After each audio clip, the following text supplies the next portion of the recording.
Hello students, आप पढ़ रहे हैं चैप्टर 13 जीव और समष्टियाँ के बारे में। इसकी दूसरी हेडिंग समष्टियाँ के बारे में आपको बताया जा रहा है पॉपुलेशन। ठीक है, इसकी पहली हेडिंग समष्टि गुण के बारे में कंप्लीट हो चुका है। दूसरी हेडिंग समष्टि वृद्धि चल रही है। ठीक है, आइए देखते हैं इसका दूसरा पार्ट समष्टि वृद्धि का वृद्धि मॉडल के बारे में।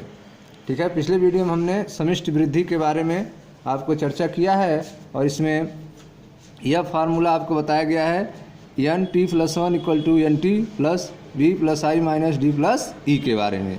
ठीक है, तो इसको जो है आपको एक्सप्लेन कर दिए हैं पिछले वीडियो में। तो आइए इसमें हम देखते हैं वृद्धि मॉडल से। मैं मनीष गुप्ता अपने चैनल में आपका स्वागत करता हूं।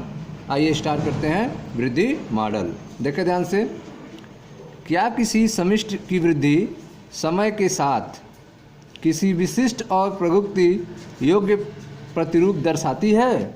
ठीक है, तो आप देख रहे हैं कि क्या किसी समष्टि की वृद्धि, पॉपुलेशन का जो ग्रोथ होता है वह समय के साथ, ठीक है, पॉपुलेशन की ग्रोथ जो है वह समय के साथ किसी विशिष्ट और प्रागुक्ति योग्य प्रतिरूप दर्शाती है। क्या वह कोई पैटर्न बताती है? समय के साथ जो पॉपुलेशन इंक्रीजमेंट होता है, जनसंख्या बढ़ती है, तो उसमें क्या कोई पैटर्न बनता है, प्रतिरूप बनता है? तो उस प्रश्न का आंसर जो है इसमें आपको बताया जाएगा। देखें ध्यान से, हम अपने देश में मानव समष्टि की अनियंत्रित वृद्धि और इससे जन्मी समस्याओं से चिंतित हैं। ठीक है, और इसलिए अगर प्रकृति में भिन्न प्राणी समष्टियाँ इसी तरह वृद्धि करती हैं और वृद्धि पर कुछ नियंत्रण दर्शाती हैं, इस बारे में हमारी जिज्ञासा स्वाभाविक है। समष्टि वृद्धि को कैसे नियंत्रित रखा जा सकता है, और इसके बारे में शायद हम प्रकृति के दो बातें सीख सकते हैं। ठीक है, तो आप देख रहे हैं कि क्या समष्टि की वृद्धि समय के साथ कोई विशिष्ट और प्रगुक्ति योग्य प्रतिरूप दर्शाती है?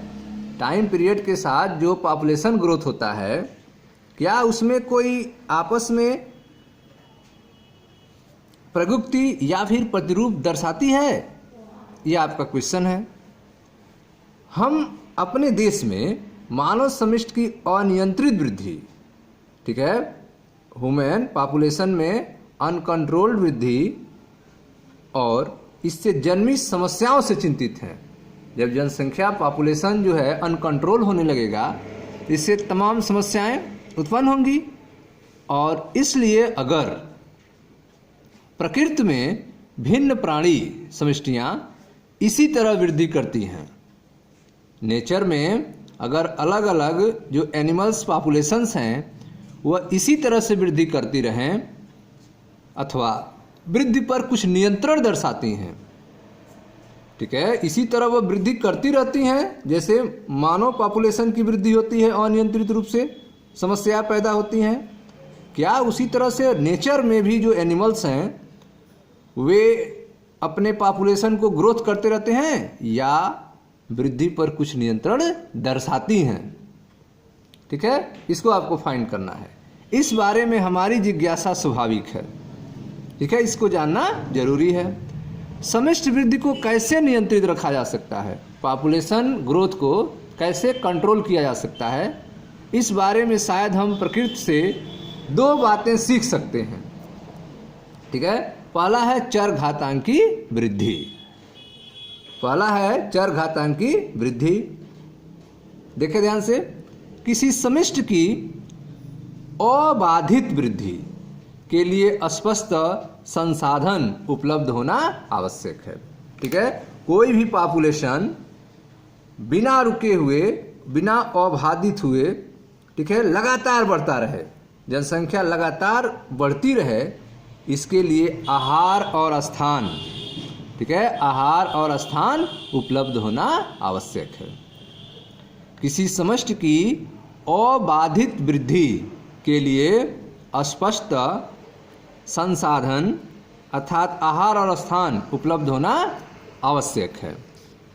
आदर्शतः आवास, ठीक है, आदर्शतः आवास में जब संसाधन असीमित होते हैं, ठीक है, आइडियल रूप में जब आदर्शतः आवास में जब संसाधन असीमित होते हैं, संसाधन क्या हो? असीमित हो, तो प्रत्येक जाति में संख्या में वृद्धि कर सकने की अपनी जन्मजात शक्ति को पूरी तरह अनुभव करने की योग्यता होती है। ठीक है, तो अगर संसाधन असीमित होंगे तो प्रत्येक जाति में अपनी संख्या को बढ़ाने की पूरा संभावना होती है, वो मैक्सिमम ग्रोथ करती है, अपनी जनसंख्या बढ़ाती है।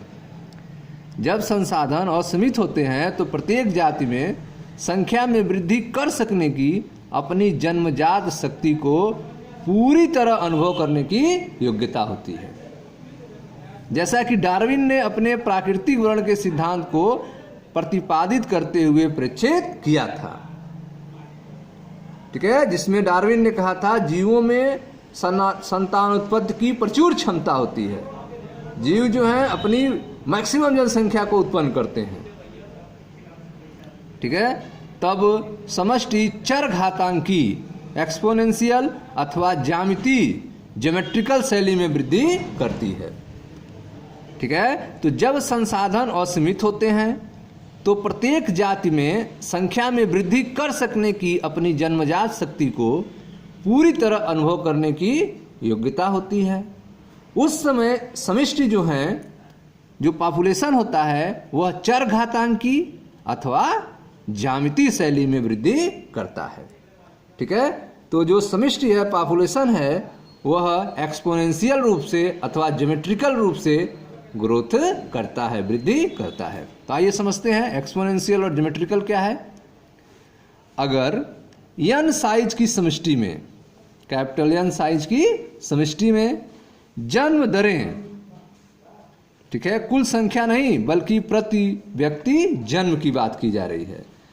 अगर n साइज की समष्टि में जन्म दरें b के रूप में, स्मॉल b के रूप में, और मृत्यु दरें d के रूप में निरूपित हों, स्मॉल d के रूप में, और मृत्यु दर कौन सा?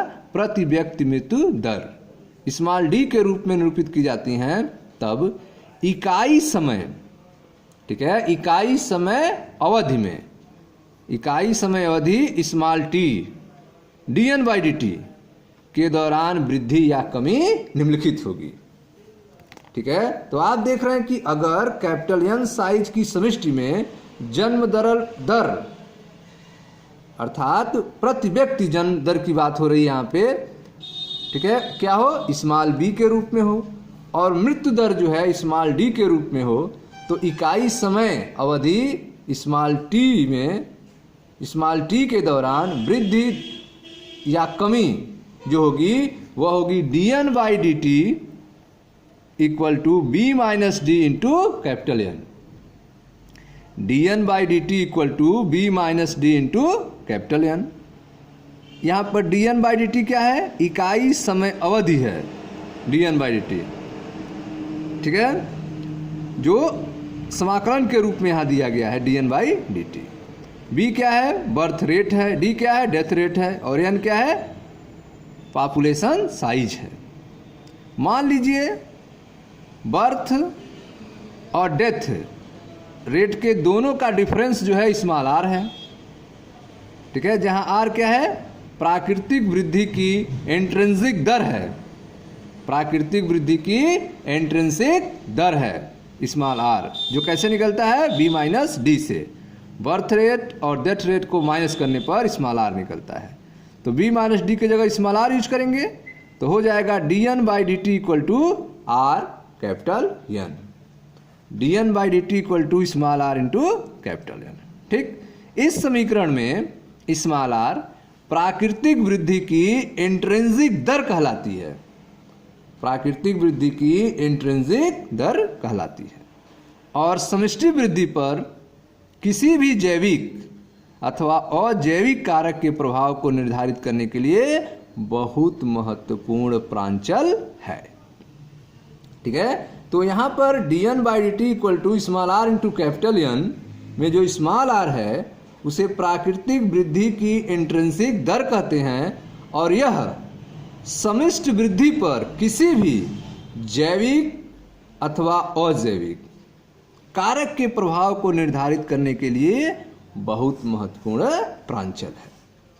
ठीक है, स्मॉल आर मूल्यों के परिमाण, ठीक है, स्मॉल आर जो है वह मूल्यों के परिणाम मैग्नीट्यूड के बारे में आपको कुछ बोध कराने के लिए, ठीक है, स्मॉल आर का वैल्यू क्या है उसको बोध कराने के लिए आइए कुछ उदाहरण देखते हैं।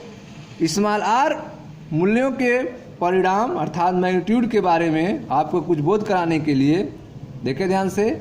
नॉर्वे चूहों के लिए, नॉर्वे चूहों के लिए आर की वैल्यू 0.015 है। ठीक है, नॉर्वे चूहों के लिए आर की वैल्यू 0.015 है और आटा भृंग के लिए यह 0.12 है।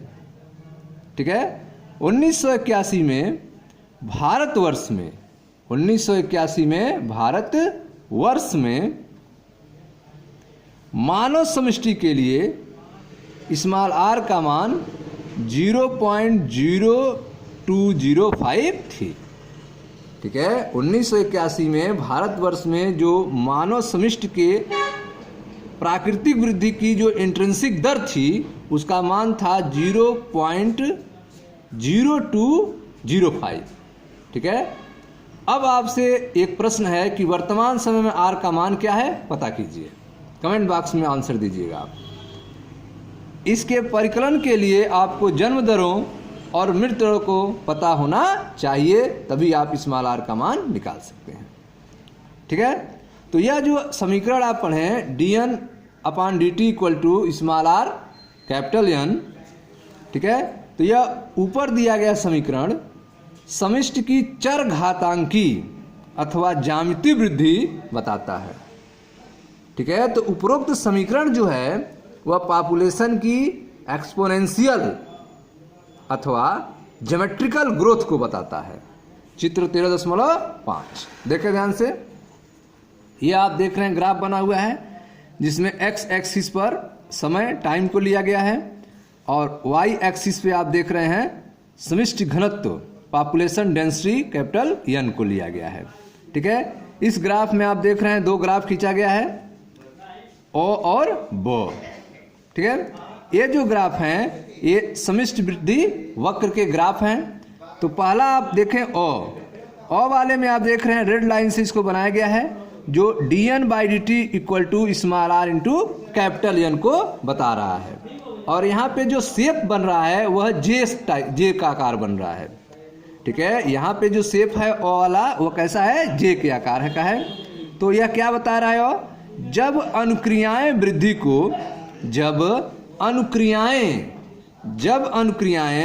वृद्धि को सीमित करने वाली नहीं हैं तब आरेख चर घातांकी होता है, ओ की तरह होता है। ठीक है, तो ओ वाला ग्राफ आपको dn/dt equal to small R into capital N कब मिलेगा, जब अनुक्रियाएं वृद्धि को सीमित करने वाली नहीं होती हैं तब यह चर घातांकी आरेख आपको मिलता है।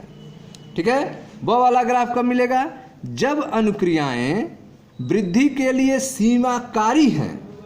जब अनुक्रियाएं वृद्धि के लिए क्या है, सीमाकारी हैं, तब आरेख जो है वह लॉजिस्टिक होता है। ठीक है, यह जो ग्राफ आप देख रहे हैं यह कैसा आरेख है, लॉजिस्टिक आरेख है। ठीक है, इसके लिए जो फार्मूला है वह है dn/dt equal to small R capital N in bracket k minus N upon k। यह लॉजिस्टिक ग्राफ है, आरेख है। ठीक है, और यहाँ पे जो k आप देख रहे हैं यह है पोषण क्षमता। k क्या बता रहा है, पोषण क्षमता को बता रहा है। ठीक है, तो पहला ग्राफ जो है वह चर घातांकी ग्राफ है जो जे शेप है और यह इसमें क्या है, अनुक्रिया वृद्धि को सीमित करने वाला नहीं है इसमें कोई। ठीक है, अनुक्रियाएं वृद्धि को सीमित करने वाला नहीं है तब आरेख जो है चर घातांकी होता है और जब अनुक्रियाएं वृद्धि के लिए सीमाकारी है उस समय आरेख लॉजिस्टिक होता है। और दोनों स्थिति में फार्मूले अलग अलग होते हैं। ठीक है, आगे देखें ध्यान से। ऊपर दिया गया समीकरण समिष्टि के चर घातांकी अथवा ज्यामितीय वृद्धि को बताता है, ठीक है। और जब कैपिटल N को समय के संदर्भ में आरेखित करते हैं, जब कैपिटल N को समिष्टि घनत्व को टाइम पीरियड के रिस्पेक्ट में ग्राफित करते हैं, आरेखित करते हैं, तो इसका नतीजा J आकार का वक्र है, ठीक है। जैसा हमने आपको बताया, इसका नतीजा क्या होता है, एक J आकार का वक्र आपको प्राप्त होता है, ठीक है। अगर आपको देखें ध्यान से, अगर आपको मूलभूत कलन आता है तो आप चर घातांकी वृद्धि समीकरण के समाकलित रूप को निम्न प्रकार दिखा सकते हैं, ठीक है। जो dN/dt equal to small r into capital N है, उसको समाकलित रूप में कैसे लिखेंगे, तो देखें ध्यान से, उसको ऐसे लिख सकते हैं NT equal to N0 e power RT के रूप में, NT equal to N0 e power RT के रूप में हम लिख सकते हैं, ठीक है। यहां पर NT जो है वह समय t में समिष्टि घनत्व है, NT जो है वह समय t में क्या है, समिष्टि घनत्व है। N0 जो है वह समय शून्य में समिष्टि घनत्व है, N0 समय शून्य में समिष्टि घनत्व है। स्मॉल r जो है वह प्राकृतिक वृद्धि की इंट्रिंसिक दर है, स्मॉल r प्राकृतिक वृद्धि की इंट्रिंसिक दर है। और यहाँ पे जो E आया है वह प्राकृतिक लघुगणक का आधार है, प्राकृतिक लघुगणक का आधार है, जिसका मान 2.71828 होता है, ठीक है। तो इस तरह से आप देख रहे हैं कि dN/dt equal to small r into capital N को जब हम समाकलित रूप में लिखते हैं तो समीकरण हमारा आता है NT equal to N0 e power RT, ठीक है। आगे देखें ध्यान से,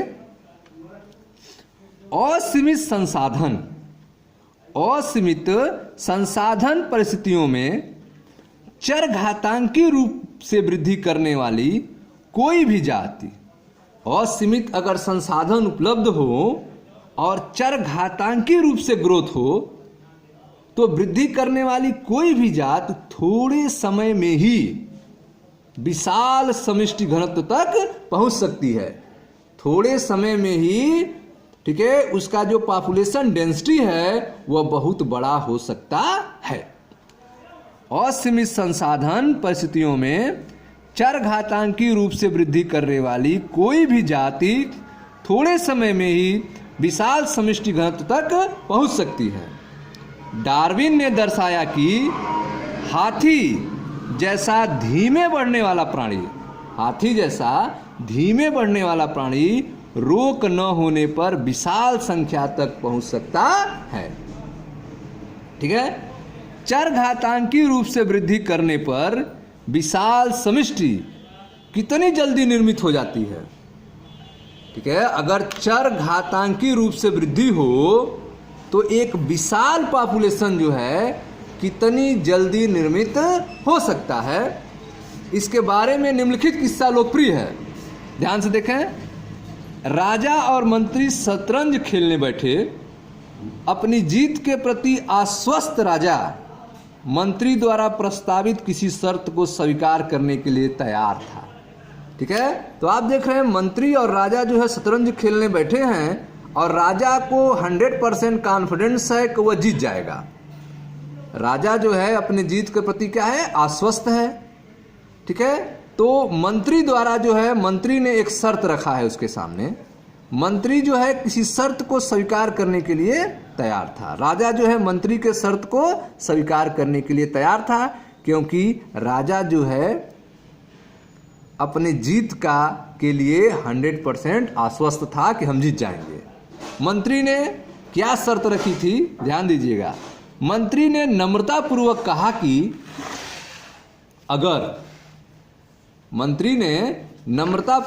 कि अगर वह जीत गया तो वह गेहूं के केवल 1 दाने लेगा, जिसकी मात्रा शतरंज की बिसात के पहले खाने में 1 दाना होगी, दूसरे खाने में 2 दाना होगी, तीसरे खाने में 4 दाना होगी और चौथे खाने में 8 दाना होगी। और इस प्रकार दानों को पिछली मात्रा से दुगना करते हुए अगले खानों में रखते जाना है जब तक कि सभी 64 खाने भर नहीं जाते हैं। ठीक है। राजा ने मूर्खतापूर्वक लगने वाली शर्त को मान ली और खेल शुरू किया, लेकिन राजा के दुर्भाग्यवश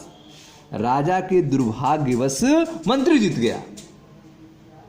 राजा को लगा कि मंत्री की शर्त पूरी करना बहुत आसान था। उसने पहले खाने में 1 दाना रखकर शुरुआत की और मंत्री द्वारा सुझाई गई प्रक्रिया के अनुसार अन्य खानों को भरता गया, लेकिन बिसात के आधे खाने भरने तक राजा ने अनुभव किया कि उसके राज्य में उत्पादित सारे गेहूं मिलाकर भी सभी 64 वर्गों को नहीं भर पाएंगे। ठीक है। इसे कहते हैं एक्सपोनेंशियल ग्रोथ, चरघातांकी वृद्धि। अब छोटे से पैरामीशियम के बारे में सोचिए, जो केवल एक वृष्टि से आरंभ करके द्विविभाजन द्वारा प्रतिदिन संख्या को दुगना करता रहता है। और कल्पना कीजिए कि 64 दिनों में इसकी समिष्ट साइज दिमाग को चकरा देने वाली हो जाएगी, बशर्ते असीमित आहार और स्थान उपलब्ध होता रहे। ठीक है। अगर पैरामीशियम को असीमित आहार और स्थान उपलब्ध होता रहे तो बाइनरी फिशन के द्वारा, द्विविभाजन के द्वारा 64 दिनों में उसकी जो प्रतिदिन जो है दुगना हो रहा है, तो 64 दिनों में इसकी साइज इतनी ज्यादा हो जाएगी कि आप सोच नहीं सकते हैं, आपके दिमाग चकरा जाएगा। ठीक है स्टूडेंट्स, तो यह था आपकी वृद्धि मॉडल के बारे में पहला पार्ट, चरघातांकी वृद्धि के बारे में। अब देखते हैं इसका दूसरा पार्ट, संभार तंत्र, लॉजिस्टिक वृद्धि के बारे में। लॉजिस्टिक वृद्धि के बारे में, लॉजिस्टिक वृद्धि क्या होता है तो ध्यान से समझें।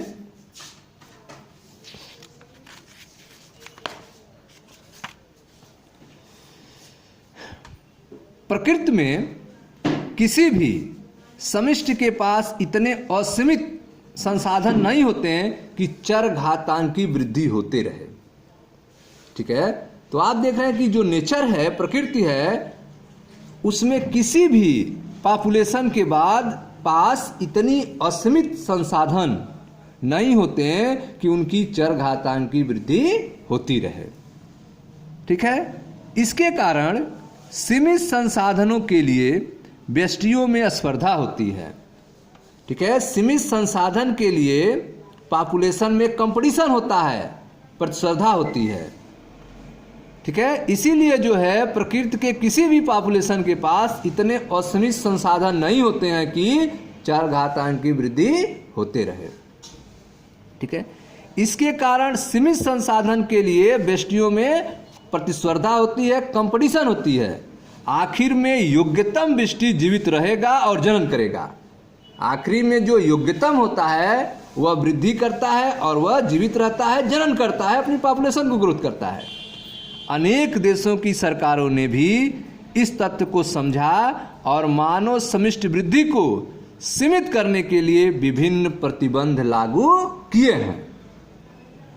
प्रकृति में दिए गए आवास के पास अधिकतम संभव संख्या के पालन, प्रकृति में दिए गए आवास के पास अधिकतम संभव संख्या के पालन पोषण के लिए पर्याप्त संसाधन होते हैं। इसके आगे और वृद्धि संभव नहीं है। ठीक है। प्रकृति में दिए गए आवास के पास अधिकतम संभव संख्या के पालन पोषण के लिए पर्याप्त संसाधन होते हैं और इसके आगे वृद्धि संभव नहीं है। उस आवास में उस जात के लिए इस सीमा को प्रकृति की पोषण क्षमता के मान लेते हैं। ठीक है। तो आप देख रहे हैं कि प्रकृति में किसी हैबिटेट पर, किसी आवास पर, उस आवास के आसपास अधिकतम संख्या के पालन पोषण के लिए पर्याप्त संसाधन होते हैं और इसके आगे और वृद्धि संभव नहीं है। उस आवास में उस जाति के लिए इस सीमा को प्रकृति की पोषण क्षमता कहते हैं। पोषण क्षमता मान लेते हैं, जिसको के से रिप्रेजेंट करते हैं। ठीक है। किसी आवास में सीमित संसाधन के साथ वृद्धि कर रही समष्टि आरंभ में पश्चातावस्था लैग फेस दर्शाती है। ठीक है। किसी आवास में सीमित संसाधनों के साथ वृद्धि कर रही समष्टि आरंभ में स्टार्ट में पश्चातावस्था दर्शाती है। उसके बाद त्वरण और मंदन और अंततः अनंत स्पर्शी प्रावस्थाएं आती हैं। जब समष्टि घनत्व पोषण क्षमता तक पहुंच जाती है, ठीक है, तो आप देख रहे हैं कि किसी आवास में सीमित संसाधन के साथ वृद्धि कर रही समष्टि आरंभ में पश्चातावस्था दर्शाती है। आरंभ में क्या दर्शाएगी? पश्चातावस्था को दर्शाएगी, लैग फेस को दर्शाती है। उसके बाद उसमें त्वरण होगा और मंदन होगा और अंततः अनंत स्पर्शी प्रावस्थाएं आती हैं जब समष्टि घनत्व पोषण क्षमता तक पहुंच जाती है। देखें ध्यान से, पहले जो है आप देख रहे हैं कि सबसे पहले क्या होगा, किसी आवास में सीमित संसाधनों के साथ वृद्धि कर रही समष्टि आरंभ में पश्चातावस्था दर्शाती है। तो यह पश्चातावस्था है, इतना दूर तक पश्चातावस्था है। उसके बाद इसमें जो है त्वरण स्टार्ट होगा। तो यह देखें यहाँ ग्रोथ हो रहा है, त्वरण स्टार्ट होता है। ठीक है। उसके बाद मंदन स्टार्ट होता है, स्लो होना शुरू हो जाती है। और लास्ट में आप देख रहे हैं यह पोषण क्षमता, ठीक है, अंततः अंतःस्पर्शी प्रावस्था दर्शाती है। अंत में यह पोषण क्षमता से जाकर मिल जाती है। ठीक है स्टूडेंट्स। तो इस तरह से आपने देखा कि किसी आवास में सीमित संसाधनों के साथ वृद्धि कर रही समष्टि आरंभ में पश्चात प्रावस्था लैग फेस दर्शाती है। उसके बाद त्वरण और मंदन दर्शाती है। ठीक है। यह त्वरण दर्शा रही है, फिर मंदन दर्शाती है और अंततः अंतःस्पर्शी प्रावस्था दर्शाती है और समष्टि घनत्व पोषण क्षमता तक पहुंच जाती है। ठीक है। आगे देखें, समय टी के संदर्भ में कैपिटल एन का आरेख प्लाट में सिग्माइड वक्र बन जाता है। ठीक है। जैसे आपने पीछे वक्र देखा था, जे आकार का वक्र बनता है चरघातांकी में, लेकिन इसमें जो वक्र बनता है समय टी और के संदर्भ में एन का आरेख प्लाट करने पर सिग्माइड वक्र बनता है।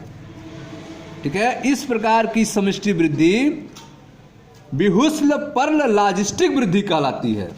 ठीक है। तो यह जो सिग्माइड वक्र आप देख रहे हैं, यह जो सिग्माइड वक्र बन रहा है, इस वृद्धि को क्या कहते हैं? इस प्रकार की समष्टि वृद्धि को विहुष्ट पर्ल लॉजिस्टिक वृद्धि कहते हैं।